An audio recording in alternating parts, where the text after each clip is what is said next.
નમસ્કાર દોસ્તો, શાંતિશ્રમ ન્યૂઝમાં આપનું સ્વાગત છે।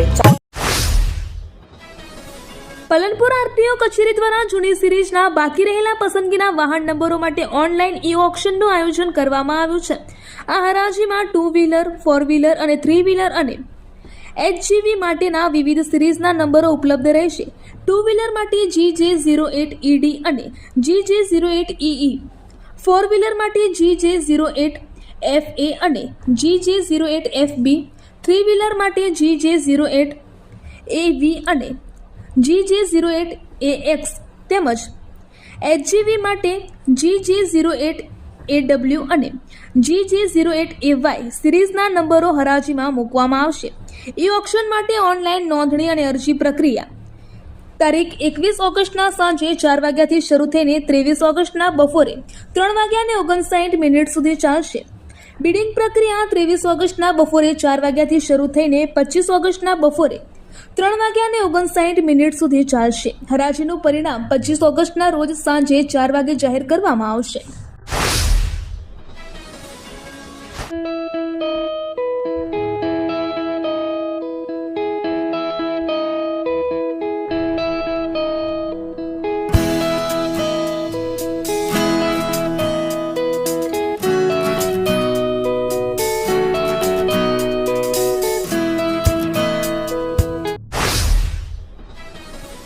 ગુજરાત વિધાનસભાના અધ્યક્ષ શ્રી શંકરભાઈ ચૌધરી અને મંત્રી પ્રવીણભાઈ માળીએ બનાસકાંઠા જિલ્લા પ્રમુખ કીર્તિસિંહ વાઘેલાની મુલાકાત લીધી।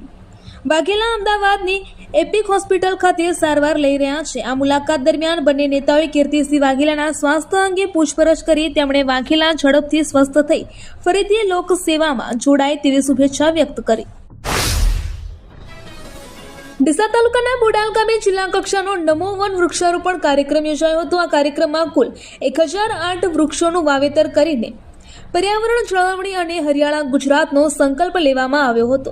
બનાસકાંઠા જિલ્લા તલાટી કમ મંત્રી મહામંડળ અને બોડાલ ગ્રામ પંચાયતના સંયુક્ત ઉપક્રમે આયોજિત આ કાર્યક્રમનો મુખ્ય ઉદ્દેશ્ય પર્યાવરણનું સંરક્ષણ, વૃક્ષોનું જતન અને રાજ્યને હરિયાળું બનાવવાનો હતો। આ પ્રસંગે મોટી સંખ્યામાં આગેવાનો, અધિકારીઓ અને ગ્રામજનો ઉપસ્થિત રહ્યા હતા।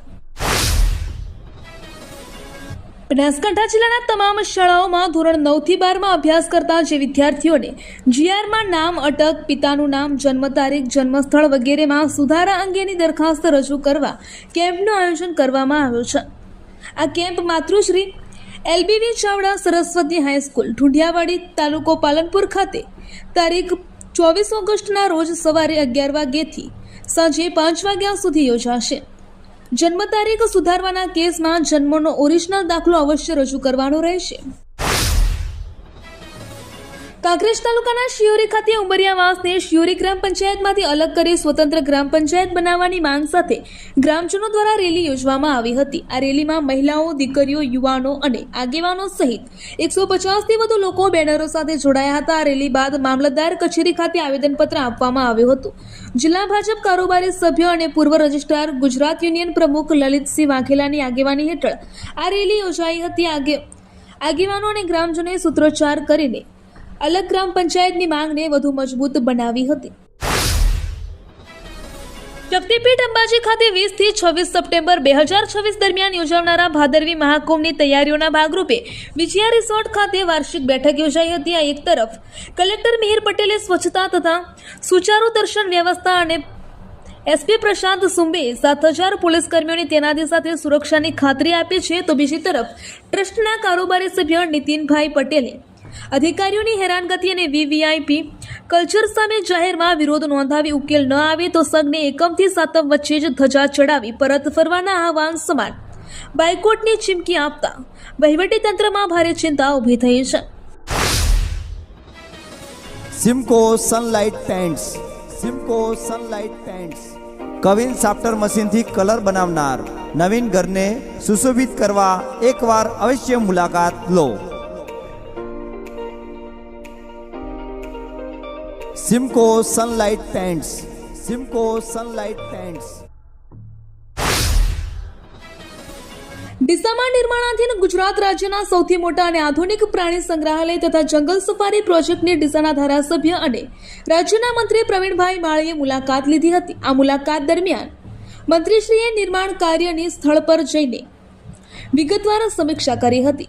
તેમણે અધિકારીઓ પાસેથી પ્રોજેક્ટની કામગીરી, સુવિધાઓ અને આગામી આયોજન અંગે જરૂરી માહિતી મેળવી હતી.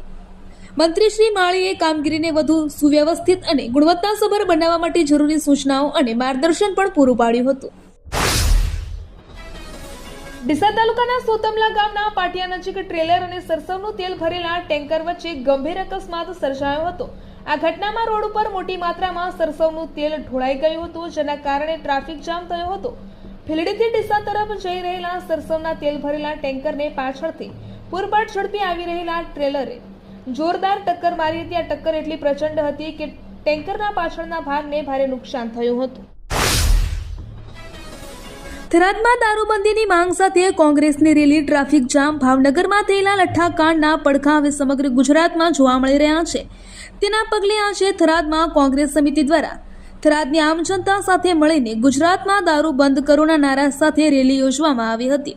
આ રેલી બાદ કાર્યકર્તાઓ અને લોકોએ રસ્તા પર બેસીને દારૂબંધીના સૂત્રોચ્ચાર કર્યા હતા. આ દરમિયાન જાહેર જનતાને સરકારને વિનંતી કરતા જણાવ્યું હતું કે ગુજરાતમાં વારંવાર લઠ્ઠાકાંડ જેવી ઘટના બને છે, પરંતુ થોડા દિવસોમાં બાદ ફરીથી દારૂનું વેચાણ શરૂ થઈ જતું હોવાના આક્ષેપો થયા છે. થરાદમાં દારૂબંધીની માંગ સાથે રસ્તા પર બેસી વિરોધ કરવામાં આવતા વાહનોની લાંબી કતારો લાગી હતી અને ટ્રાફિક જામની સ્થિતિ સર્જાઈ હતી. આ દરમિયાન ચીમકીઓ પણ લગાવવામાં આવી હતી અને જેમાં ચેતવણી પણ આપવામાં આવી હતી કે થરાદમાં દારૂનું વેચાણ બંધ નહીં થાય તો આવનારા સમયમાં મોટું આંદોલન કરવામાં આવશે. ભગતની કોઠીથી ચેન્નઈ સુપર એક્સપ્રેસ ટ્રેનને પાટણ નગરે સ્ટોપેજ આપવામાં આવતા સ્થાનિક રાજકીય મહાનુભાવો તેમજ પાટણવાસીઓએ ટ્રેનનું સ્વાગત કરવા એકઠા થયેલ અને વધામણા કરેલ. આમ ઉત્તર ગુજરાતમાંથી ચેન્નઈ તરફ જવા માટે લોકોને ડાયરેક્ટર ટ્રેન સુવિધા મળતા લોકોએ આવકારી છે. બનાસકાંઠા જિલ્લામાં નાગરિકોને શુદ્ધ અને આરોગ્યપ્રદ ખોરાક મળી રહે અને નાગરિકોના આરોગ્યની સુરક્ષા માટે સરકાર દ્વારા ફૂડ એન્ડ ડ્રગ્સ તંત્ર સક્રિય કરવામાં આવ્યું છે, પરંતુ તંત્ર દ્વારા માત્ર આંકડાની રમઝટ વધુ ચલાવાય છે અને વાસ્તવિક કામગીરી કાયમી ધોરણે થતી નથી, જેથી પ્રજાજનોને ભાગે તો ભેળસેળવાળો જ ખોરાક આવતો હોય છે. ડ્રગ્સ વિભાગ દ્વારા બનાસકાંઠા જિલ્લામાં કુલ 49 હોટલ અને રેસ્ટોરન્ટમાં સઘન તપાસ હાથ ધરી હતી. આ તપાસ દરમિયાન વિવિધ સ્થળોએથી બિનઆરોગ્યપ્રદ અને અખાદ્ય જણાયેલ પાઉં, તૈયાર ખોરાક, દાળ, સબ્જી તથા સમોસા સહિત કુલ 15 કિલોગ્રામ ખાદ્ય ચીજોનો સ્થળ પર જ નાશ કરવામાં આવ્યો હતો. તેમજ પાણીપુરી તથા અન્ય ખાણીપીણીની લારીઓ માટે પણ ચકાસણી ડ્રાઈવ હાથ ધરવામાં આવી હતી. શું આવી ડ્રાઈવ કાયમી ધોરણે ચલાવવામાં આવશે કે માત્ર સસ્તી પ્રસિદ્ધિ પૂરતી જ રહેશે, તે હવે પ્રજાજનોમાં ચર્ચાનો વિષય બન્યો છે. વાવથરાદ જિલ્લાના રામપુરા ગામે વર્ષોથી વસવાટ કરતા ગરીબ દલિત પરિવારો સામે તંત્ર દ્વારા દબાણ હટાવવાની કાર્યવાહી હાથ ધરાતા ગંભીર આર્થિક અને સામાજિક સંકટ ઊભું થયું છે. પરિવારો પોતાના બાપ દાદા અને રજવાડાઓના સમયથી બોવાડા બનાવી પશુપાલન દ્વારા જીવન નિર્વાહ કરતા હોવાનો દાવો કરી રહ્યા છે. તો બીજી તરફ 1983થી આ જમીન ગૌચર તરીકે જાહેર કરાઈ હોવાના કાયદાકીય કારણોસર તંત્ર દ્વારા દબાણો દૂર કરાતા રજવાડા સમયના જૂના વસવાટ અને સરકારી જમીન માપણી વચ્ચે મોટો વિરોધાભાસ ખુલ્લો પડ્યો છે. ગુજરાત સરકારના મંત્રી સ્વરૂપજી ઠાકોરે ભાભર તાલુકાના વાવડી અને ઇન્દરવાડ નવા ગામોમાં નવીન શાળાના બિલ્ડિંગનું લોકાર્પણ કર્યું હતું. આ પ્રસંગે તેમણે રિબિન કાપીને શાળાઓને ખુલ્લી મૂકી હતી. મંત્રી શ્રી સ્વરૂપજી ઠાકોરે જણાવ્યું હતું કે આ વિસ્તારમાં શિક્ષણનું સ્તર ઊંચું આવે અને વિદ્યાર્થીઓને ભણવા માટે તમામ સુવિધાઓ મળે તેવા સતત પ્રયાસો કરવામાં આવી રહ્યા છે. સરહદી વિસ્તારના બાળકો આગળ વધે તેવા હેતુથી અનેક નવીન અને સુવિધાસભર શાળાના બિલ્ડિંગ બનાવવામાં આવે છે. તેમણે સરહદી વિસ્તારની તમામ પ્રાથમિક શાળાઓમાં નવા બિલ્ડિંગ્સ બને અને બાળકોને સતત શિક્ષણ મળતું રહે તે માટે હંમેશા મહત્વપૂર્ણ યોગદાન આપ્યું છે.